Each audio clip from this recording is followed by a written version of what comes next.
Thanks, everybody. Quite a difficult task to cover, I suppose, all of the activities that happened over the last 25 years in 20 minutes. But I'll do my best to maybe just summarize some of the key points. And I think it really is an important milestone to recognize, and the efforts that everybody and so many people in this particular room were involved, many of you from the outset as well. So I think it's good to acknowledge and celebrate that. And also use the learnings from those 25 years to help us meet the challenges of the future.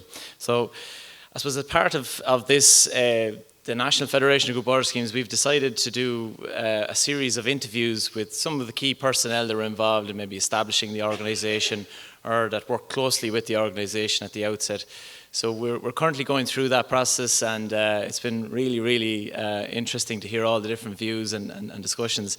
I'll share with you today during my presentation just a couple of snippets, but we'd be hoping that over the coming weeks and ahead that we would be able to produce a very short little documentary about the Federation and what we're about, where we came from. So just to mark the year that's in it. So look, I'll start off by saying, I suppose, from the outset, prior to really this government announcement in 1996, the group water scheme sector were very much operating on an individual basis. There was very little communication between schemes. Obviously, some people would know their neighbours, and they'd know that there was a neighbouring scheme a few miles over the road, but there was no network really, no formal networks at all.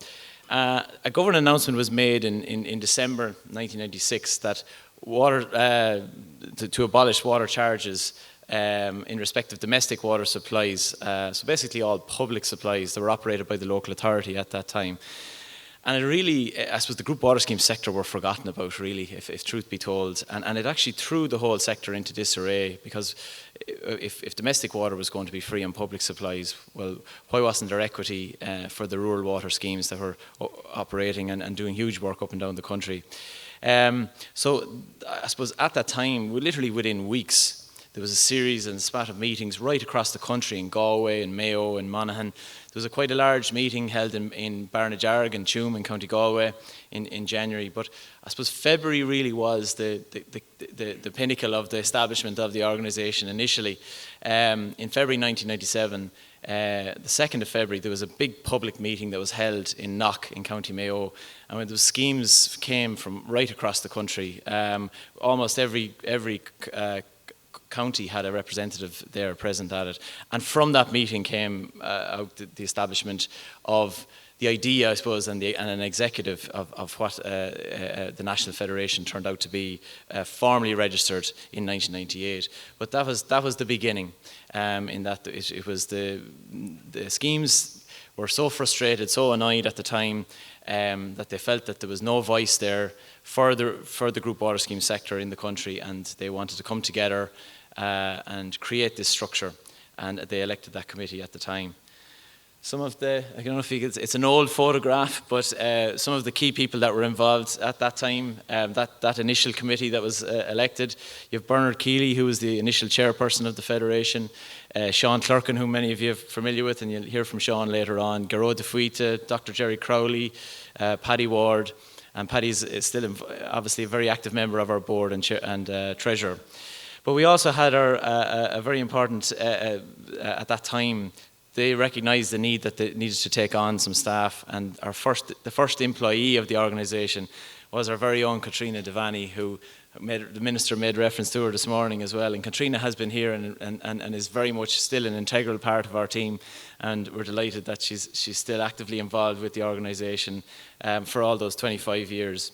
I suppose myself, I only really got involved back in 2003. So of the 25 years, I've been around for about 20 of them anyway. So, but Katrina definitely was there from the very outset. There was numerous county federations established literally within weeks. So you had a meeting in Knock, and that just opened the floodgates. There was meetings up and down the country trying to establish a structure in Laois, in Offaly, in Tipperary, and in all over the country, establishing these county federation networks and basically encouraging schemes to become involved, to become members of the federation, and to attend an annual delegate conference that was organised just 2 weeks later. And that was held in Athlone. And there was, again, literally every county was represented at it. So at that ADC, it was very, very clear from the delegates that attended, it was about trying to establish and begin a campaign of equity to ensure equity for the sector. And that campaign started off initially as a lobbying campaign. It commenced across all the political parties at local and national level, in light of the fact there was going to be elections held on the 6th of June in 1997. And again, this is just a snippet from a newspaper ad that was taken out by the Federation at the time, trying to stir up interest and making sure people were aware of what was happening and the various reactions they were getting from the political parties. So it's really interesting reading when you're going back through the archives.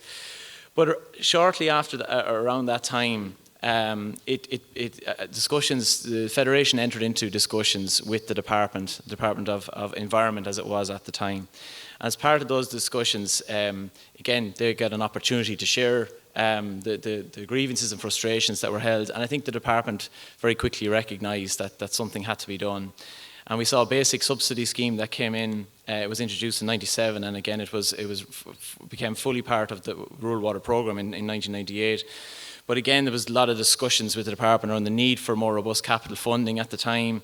The department were very, very aware that there was a case building in the background against Ireland in relation to drinking water regulations. And again, I suppose this idea of partnership was born, because I suppose from the Federation's perspective, they knew they needed investment. They were entitled to, I suppose, the equity and fairness and support from the state, but equally the state recognised that there was such a massive job of works to be done across the country that it simply wasn't feasible to do it on their own, that we needed everybody to work together in partnership. So that was a key part of those early discussions. 1998 was probably the big year for the group water scheme sector, in that, I suppose, first and foremost, in April of that year, the National Federation of Group Water Scheme was registered as a cooperative. And I'll come back a little bit about the cooperative and the importance of that and why that model was chosen in a little while. But also the discussions towards the end of 1997 led to this development of this partnership approach between the Federation and the department, where, again, by working together, the department agreed to support the Federation financially and helped it, and in lieu of it establishing a development service to provide help and assistance and advice to the sector, and training being a major part of that. The rural water programme in 1998 was again, it was a big change. It was devolved to the local authority sector. Was met with a little bit of resistance by the initially by the Federation, because up to that point the department had managed any funding programmes themselves.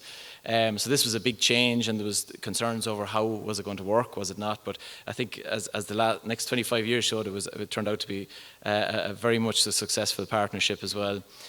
And also we saw the establishment, as I said, of that rural water programme. It was the first circular. There was a number of circulars that year in 98. You've L4 98, L9 98.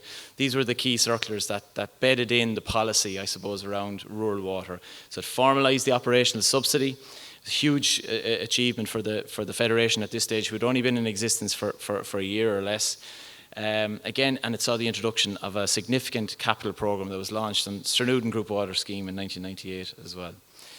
So it also, and again, the department at the time took the view that in order to manage this, so we've created this programme, we've brought all these stakeholders together, we want to work in partnership. How are we going to manage that partnership? And the key part of that was the establishment of the National Rural Water Monitoring Committee and the County Rural Water Monitoring Committees, which were a mirror image, if you like, of the national group. And that brought together all of the stakeholders and led very ably by most of you are very familiar with Professor Tom Collins, former chair of the on Forum Ishka, but Tom was the initial chair also of the National Rural Water Services Committee. And also the local authority sector really had a huge task to do, and they were asked by the department to do county rural water strategic plans. That was a big undertaking, looking at all of the rural water supplies within their area and what was going to be the plan for the future to resolve water quality issues, etc. And to top it all off, the new directive came into force again from Europe, the new drinking water directive that year. So a massive year for the sector. And I suppose that's going back to the cooperative and why the Federation, I suppose, chose the cooperative. I think The first thing I'm going to do maybe is just share with you a snippet from some of the key people that were involved at that time. So we have a piece just from Dr. Jerry Crowley, who was our chairperson of the Federation for a number of years, and also we have a contribution from Seamus O'Donoghue, who was the former CEO of ICOS, who would have been involved with the board at that time to put the cooperative in place. The reason we used a co-op model was because, well, it was very familiar to everybody. These were all farmers. And we knew the value of co-ops. Every farmer knew the value of co-ops. So we were very proud to approach ICOS. And ICOS, I remember, were very good to us as well. And in fact, ICOS Services Limited, we requested them to do a study of the National Federation of Group Water Schemes as regards our structure, as regards our finances, as regards us moving forward. Because we had a job to do, a really big job to do. We had to clean up all the group water schemes by 31st of December 2003. We had to do this on behalf of the government, and the government were in partnership. That was the big thing, partnership. We were really in partnership with the government. We were really in partnership with the local authorities because we went into the training end of it, and we managed to set up a training centre in Castlebar, which trained everybody, all the operatives, in modern ways of running a group water scheme. So local authorities, government, National Federation of Group Water Schemes, which represented the grassroots, represented the people, in the very best way through the co-ops. And that's why we used the co-ops, because this was the means that everybody was familiar with, everybody knew would represent best the grassroots. And that's why we used the co-op movement. And we worked with ICOS, and the rest is history, as I say. And to this day, it is a great success.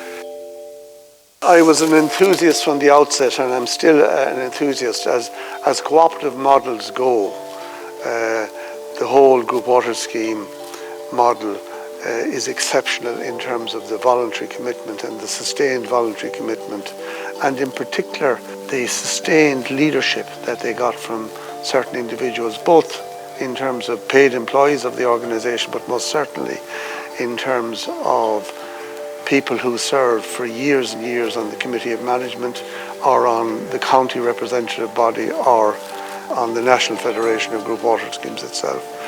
All of that made it special because there was energy, there was enthusiasm, and but I must say I was very taken from the outset by the commitment of rural dwellers to the Group Water Scheme and how that commitment has been so well sustained over the last 30-40 years. Driven in significant part by the establishment of the Federation and the expertise and the knowledge that it was able to bring to the whole group water scheme sector. So again, just I suppose some of the key people that were involved in recognising the cooperative as a really important democratic model, and I'll explain a little bit more about our structure and how it works. The structure basically that was established back in 1998, it's still operating and operating very, very well today.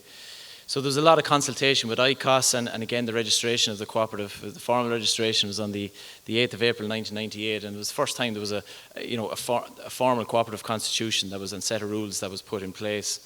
And these rules were really important because they went on to become a model, if you like, that was used right across the sector. So one of the big part was, and from some of the early motions that came to ADCs, requesting the Federation to develop a template, model rules for the sector, which was largely built off the initial rules put together for the Federation. So in terms of our structure at the time, and still remains this way to this day, it's very much a bottom-up approach. It's a prime example of bottom-up in that at the top of our pyramid we have our affiliated group water scheme members every year. There was structures developed right across the country in terms of county federations. So these schemes can attend those meetings, they can put forward motions, they can put forward nominations to the board. The board of directors is elected, and then the board then appoints a CEO or the national coordinator at the time to manage the day-to-day services of the organisation, which were key and so valuable because it enables us to have someone at the end of a phone for schemes, whatever the issue might be, provide that guidance, assistance and training. And the staff of the Federation are a key part to this day, key component of the success of the organisation as well. Just some photographs. That's the ADC that was held in 1999, and here's the ADC that was held actually in April of this year. So the structure and the format, it's working, and it still very much drives the structure. Some of the services established, one of the key things was obviously that by creating the organisation, we now had leadership, we now had the representation and the structures. But what was needed was a trusted communication system, because this network of schemes now, in order for information to flow from top down or bottom up, we needed a way of making sure that those schemes were communicating with each other. They were advised in terms of what was happening policy-wise, legislation-wise, best practice. So the Group Water Scheme News, as it was known back then, was established. And again, this is our first publication. This is a copy of the front cover of it in March of 1999. And this went on to become, and obviously we changed the name a number of years ago. It's now Rural Water News, but it became a massive part of one of the services of the Federation in terms of getting the information out there. It was so widely read by local authorities, by group water schemes, and kept them informed and up to date. And I have to commend my colleague who retired recently, Brian MacDonald, for the huge amount of effort that he put into that magazine and has been ably replaced by Mark now, who has taken on the mantle.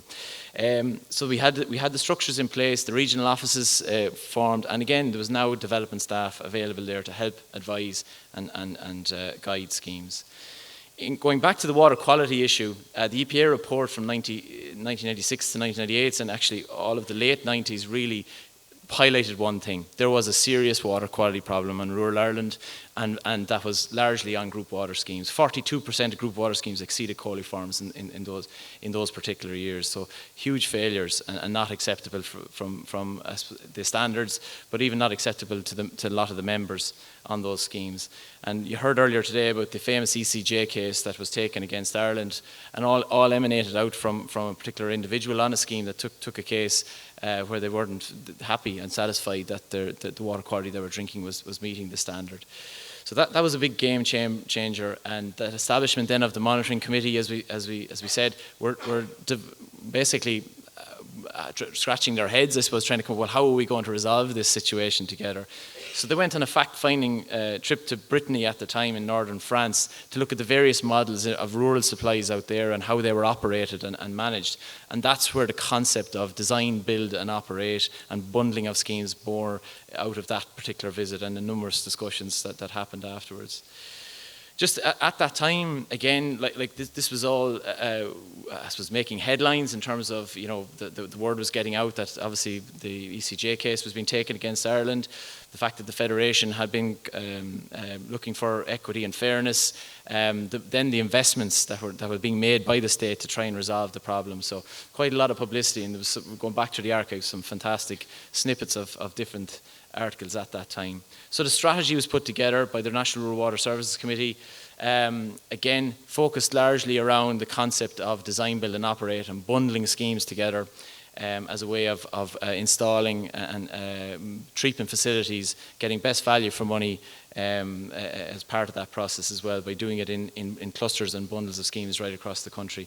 For schemes then that had maybe less water quality issues, there was grants made available for disinfection, simple disinfection upgrades. There was a number of schemes at the time that did decide to connect to the public main. There was some schemes then had the option as well of being taken in charge. But as part of that process, there was a big emphasis also on amalgamation, rationalisation. So it's funny that again today you're hearing those same themes coming through, that there's potential even for further amalgamation, rationalisation in the sector. But the sector really embraced that, and during those periods we saw group scheme numbers reducing from probably somewhere in the region of maybe 600-700 schemes at the outset, and into more sustainable structures of about 400 schemes at that time, of about 360 schemes as we stand here today. So water demand management was a big component of the funding programme as well, and making sure that schemes focused on getting their usage down, and schemes have dramatically reduced their UFW during that period to make sure that the plants, when they were turned on, were sustainable. And universal metering and metering of every connection was a key part of that. In terms of addressing the water quality issue, you've seen this graph already, and I think it speaks for itself. you can see that the huge investment that went into rural water at the time, and everybody working in partnership together to deliver it, did reap the benefit, and you can see that the stats did increase significantly. And I know I still have that top right-hand corner highlighted, because we're not there yet. We cannot rest on our laurels, and you heard from Brian this morning in terms of the challenges that are there. We have to address that gap, this difference between water quality, overall water quality, and public supplies versus group water schemes, and that's one of the key areas that the Federation is still focused on.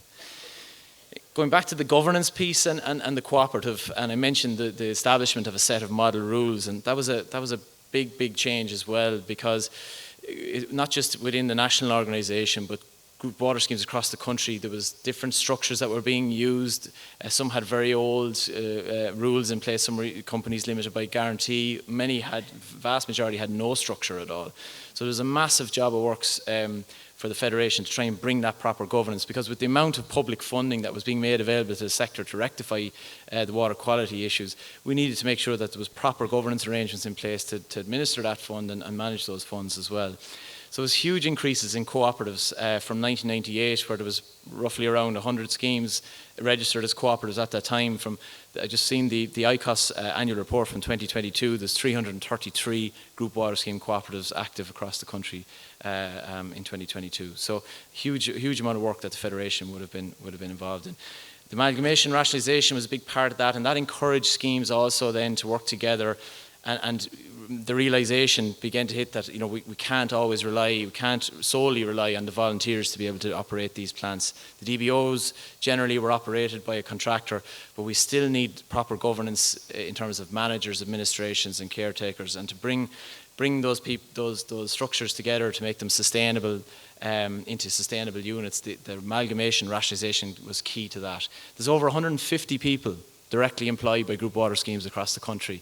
And either full or part-time basis. So what has been achieved over that period is significant. We're not there yet. We still have more huge potential for amalgamation rationalisation, and I encourage every scheme, particularly small schemes, to really think about what's the most sustainable option for their scheme into the future.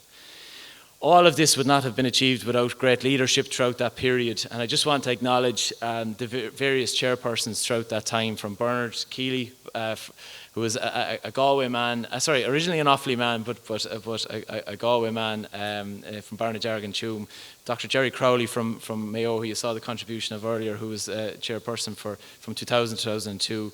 Most of you will be very familiar with Brendan O'Mahony, who was our long-standing chairperson from 2002 to 2019. And I'm delighted Vincent Farley, who's here today as well, from 2019 to this day, again continues to provide that leadership and guidance to the sector. So I think we also need to recognise some of the other leaders that were involved, and particularly at national coordinator level.